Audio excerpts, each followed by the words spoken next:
আজকে প্রসিকিউশনের পক্ষ থেকে আমরা সেই শুনানিটা করেছি।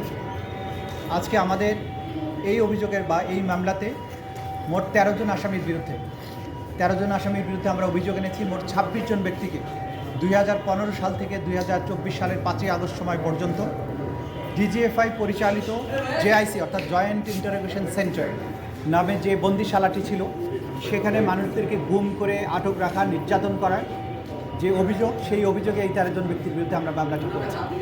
এই মামলার প্রধান আসামি শেখ হাসিনা, দ্বিতীয় আসামি তারিক আহমদ সিদ্দিকী, তারপরের যে আসামিগুলো আছেন তারা হচ্ছেন ডিজিএফআইয়ের এই ২০১৫ থেকে ২০২৪ সাল পর্যন্ত যারা মহাপরিচালক ছিলেন, এবং এই ডিজিএফআইয়ের একটা ইউনিট হচ্ছে সিটিআইবি, সেই সিটিআইবির যারা ডাইরেক্টর ছিলেন তাদেরকেই শুধুমাত্র আসামি শ্রেণীভুক্ত করে এই মামলাটা করা হয়েছে।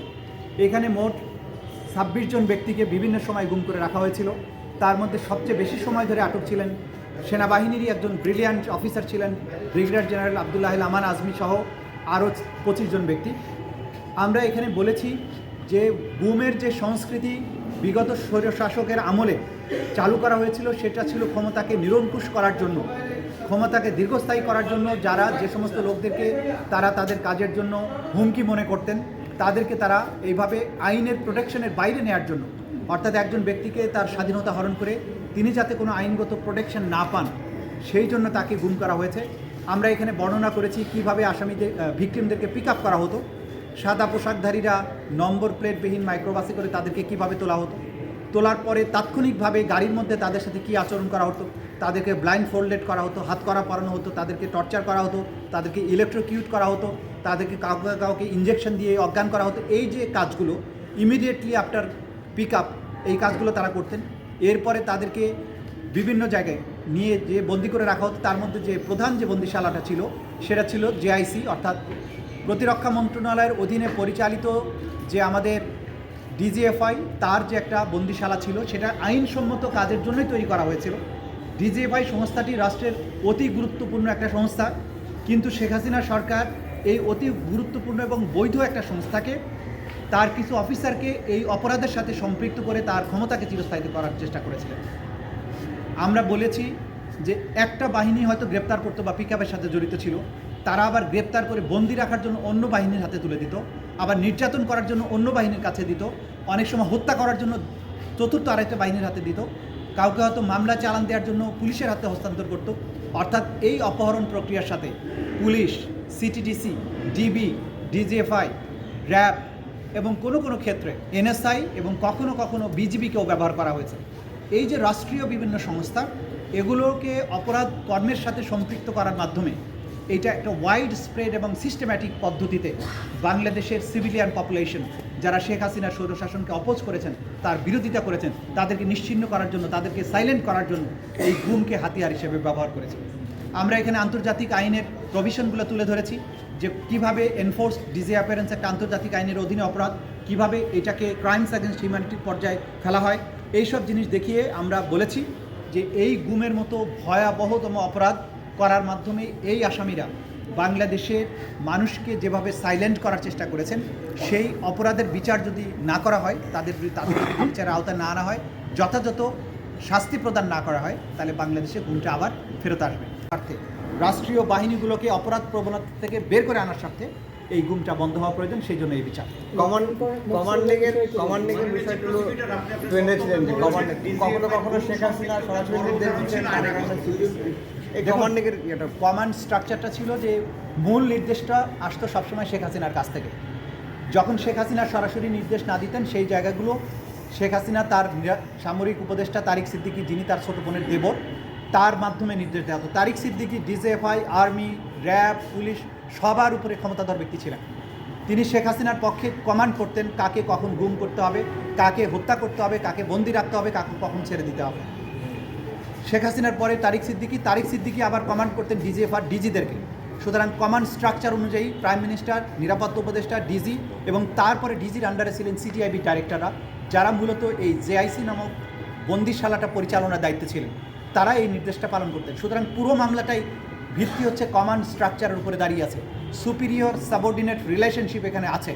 তারা আবার সিটিআইবি ডাইরেক্টররা ভেতরে এমওডিসি বা অন্য অন্য স্টাফদের মাধ্যমে এটা কার্যকর করেছেন, সুতরাং তারাও একটা কমন স্ট্রাকচার এখানে ব্যবহার করেছেন।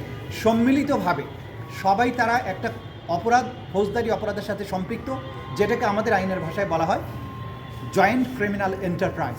সম্মিলিতভাবে এই অপরাধটা তারা করেছেন। সুতরাং এই মামলার ক্ষেত্রে কমন রেসপন্সিবিলিটির দায়ে এই আসামিরা অভিযুক্ত, তারা জেসিই বা জয়েন্ট ক্রিমিনাল এন্টারপ্রাইজের দায়ে তারা অভিযুক্ত। আচ্ছা, আমরা এই মামলাতে যে বন্দিশালাগুলো ছিল সেগুলোর বর্ণনা তুলে ধরেছি। গত মামলাতে আমরা টিএফআই সেল অর্থাৎ র্যাবের পরিচালিত যে বন্দিশালাটা ছিল সেটার বর্ণনা তুলে ধরেছি। আজকে জেআইসি অর্থাৎ জয়েন্ট ইন্টারোগেশন সেন্টার, যেটাকে আয়নাঘর বলা হয়, সেইটার বিবরণ তুলে ধরেছি, যেটা ঢাকা ক্যান্টনমেন্টের ভেতরে ডিজিএফআইয়ের সদর দপ্তরের দক্ষিণ পাশে মেজ বির মাঝখানে একটা দ্বিতল বিশিষ্ট ভবন, যেখানে অসংখ্য ছোট ছোট খোপের মতো বন্দিশালা আছে, যেগুলো প্রথমত মোটা রডের যে গ্রিল দেওয়া আছে, তার বাইরে স্টিলের ঢাকনা দেওয়া আছে। এখানে ভিতরে কোনো লাইটের ব্যবস্থা নেই। প্রত্যেকটা সেলের ভিতরে একটা সিসিটিভি ক্যামেরা লাগানো আছে। ভেন্টিলেশনের জন্য ক্ষুদ্র একটা ভেন্টিলেশনের জায়গা আছে, যেখানে একটা এক্সস্ট ফ্যান চালানো থাকতো। যখনই কোনো আজান হতো বা বাইরের কোনো শব্দের কারণে আসামিরা তাদের অবস্থান বুঝতে পারবে, সেই রকম সময় হলে করিডোরে যে এক্সস্ট ফ্যান ছিল অনেকগুলো, সেগুলো তীব্র শব্দ করতো, সেগুলো চালিয়ে দেওয়া হতো। কখনো কখনো সাউন্ড বক্সে উচ্চ শব্দে গান বাজানো হতো। কখনো কখনো তাদের সেলের ভেতরে যে এক্সস্ট ফ্যানগুলো ছিল সেগুলোকে চালিয়ে দেওয়া হতো। ফলে অসহ্য শব্দে অনেকের কান বধির হয়েছে এবং তারা বাইরের কোনো আওয়াজ শুনতে পেতেন না। কখনো কখনো কোনো বন্দী হঠাৎ করে এক্সস্ট ফ্যান চালানোর আগেই হয়তো মসজিদের মাইক থেকে আজানের শব্দ শুনেছেন, কখনো জুমার খুতবা শুনেছেন, কখনো ঘোষণা শুনেছেন যে এই এলাকার অমুক ব্যক্তি ইন্তেকাল করেছেন, তার জানাজা অমুক মসজিদে এতটার সময় অনুষ্ঠিত হবে। কেউ কেউ এটা শুনে ফেলেছেন তাদের এই শব্দ নিয়ন্ত্রণ করার পরেও, এবং তা থেকে তারা বুঝতে পেরেছেন যে এটা ডিজিএফআইয়ের এই জায়গায় অবস্থিত একটা সেল। পরবর্তীতে এই ভিকটিম যে 26 জন, তারা পরবর্তীতে তদন্ত সংস্থার সাথে এই বন্দিশালা পরিদর্শনের সময় আমরা যখন তাদেরকে নিয়ে যাই, তারা তাদের নির্দিষ্ট অবস্থানের যে সেলগুলো ছিল সেগুলো নিজেরা আইডেন্টিফাই করেন। দেয়ালের কোনায় কেউ কেউ নাম লিখে এসেছিলেন, অন্যান্য আলামত দেখে তারা তাদের অবস্থানগুলো শনাক্ত করেছেন। এবং আমরা আদালতে এটাও তুলে ধরেছি যে এই বন্দিশালাগুলো আমরা ভিডিও করে নিয়ে এসেছি, সেগুলো ট্রায়ালের পর্যায়ে আমরা আদালতের সামনে তুলে ধরবো যে কতটা নিষ্ঠুর এই বন্দিশালাটা ছিল। আমরা এটাও বলেছি যে এখানে 20 জন 25 জন বন্দী যদি সবসময় থাকতো, সবার ব্যবহারের জন্য বাথরুমের সামনে একটা গামছা, নোংরা অপরিচ্ছন্ন একটা গামছা টানানো থাকতো, সেটা দিয়েই সবাইকে হাত মুখ মুছতে হতো, গোসলের সময় ব্যবহার করতে হতো। সেই থেকে অ্যালার্জি, খোস পাঁচড়া এই জাতীয় ব্যাধি সমস্ত বন্দীদের মধ্যে ছড়িয়ে পড়তো। এবং খুব কমনলি বন্দীরা বলেছেন সবার তাদের চোখ উঠতো, কারণ এত নোংরা ছিল, এটাতে মুখ মুছলে সবারই চোখ উঠতো। এরপরে একটা টুথব্রাশ রাখা হতো, সেই ব্রাশ দিয়ে হয়তো 25 জনকে ব্রাশ করতে বলা হতো। এই ধরনের ইল ট্রিটমেন্ট, একটা মানুষকে কতটা অমানবিক পরিবেশে রাখা যায় তার ব্যবস্থা এখানে ছিল। এই সেলটাই গত এই 15 বছর ধরে আসামিরা মেনটেন করেছেন, সেই কারণে তাদের বিরুদ্ধে এই অভিযোগগুলো। মকসুরুলের ব্যাপারে যেটা আমরা বলেছি যে এটা প্রমাণিত হয়েছে যে সে তার কোনো একটা সুনির্দিষ্ট দায়িত্ব ছিল না। সে ডিজিএফআইকে অনেকটা ভাড়াটিয়া হিসাবে কাজ করতো। আসামিদেরকে পিক আপ করা, আসামিদেরকে নির্যাতন করা, আসামিদেরকে বিভিন্ন জায়গায় ডিসপোজাল করা, হত্যা করা, এই জাতীয় কাজগুলো মকসুরুল করত। ফলে তার সুনির্দিষ্ট চার্টার অফ ডিউটি না থাকা সত্ত্বেও অনেকটা ফ্রিল্যান্সারের মতো, মার্সেনারিজের মতো সে ডিজিএফআইয়ের এই অপারেশনগুলোতে নিজেকে সম্পৃক্ত করতে, এবং সেই কারণে কুখ্যাত একজন ব্যক্তি। সে পলাতক আছে, তাকে গ্রেপ্তার করা সম্ভব হলে এই বিচারের মধ্যে দিয়ে তাকে বিচার। ওকে, থ্যাংক ইউ। না, ওইটা অন্য একটা মামলা, সেগুলো আমরা সময় নিয়েছি, যেহেতু তাদের বিরুদ্ধে ফরমাল চার্জ দাখিল হয়েছে। আপাতত এই মামলাগুলোর ব্যাপারে আমরা সময় নিচ্ছি। তাদের বিরুদ্ধে যেহেতু আলাদাভাবে আনুষ্ঠানিক অভিযোগ দাখিল হয়েছে, সেটা নিয়ে আমরা এখন।